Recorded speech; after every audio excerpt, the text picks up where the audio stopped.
شروع کرتی ہوں اللہ کے نام سے جو بڑا مہربان اور نہایت رحم والا ہے۔ دعا کی قبولیت کے معاملے میں خدا پر بھروسہ رکھیں۔ اگر دعا کی قبولیت اثرات جلد ظاہر نہ ہو رہے ہوں تو مایوس ہو کر دعا چھوڑ دینے کی غلطی کبھی نہ کیجیے۔ قبولیت دعا کی فکر میں پریشان ہونے کے بجائے صرف دعا مانگنے کی فکر کیجیے۔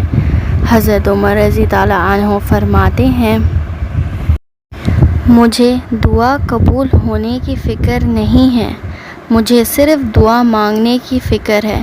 جب مجھے دعا مانگنے کی توفیق ہو گئی ہے تو قبولیت بھی اس کے ساتھ حاصل ہو جائے گی۔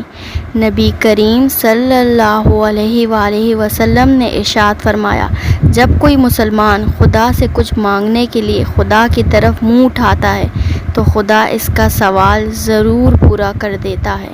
یا تو اس کی مراد پوری ہو جاتی ہے یا خدا اس کے لیے اس کی مانگی ہوئی چیز کو آخرت کے لیے جمع فرما دیتا ہے۔ قیامت کے دن خدا ایک بندہ مومن کو اپنے حضور فرمائے گا اور اس کو اپنے سامنے کھڑا کر کے پوچھے گا، میں نے تجھے دعا کرنے کا حکم دیا تھا اور یہ وعدہ کیا تھا کہ میں اس کو قبول کروں گا، کیا تو نے دعا مانگی تھی؟ وہ کہے گا، اے پروردگار، مانگی تھی۔ پھر خدا فرمائے گا، تو نے مجھ سے جو دعا مانگی تھی میں نے وہ قبول کی۔ کیا تو نے فلاں دن یہ دعا نہ کی تھی کہ میں تیرا رنج و غم دور کر دوں جس میں تو مبتلا تھا اور میں نے تجھے اس رنج و غم سے نجات بخشی تھی؟ بندہ کہے گا، بالکل سچ ہے، میں نے تیری آرزو پوری کر دی تھی اور فلاں روز پھر تو نے دوسرے غم میں مبتلا ہونے پر دعا کی تھی، خدایا اس مصیبت سے نجات دے، مگر تو نے اس رنج و غم سے نجات نہ پائی اور اس میں مبتلا رہا۔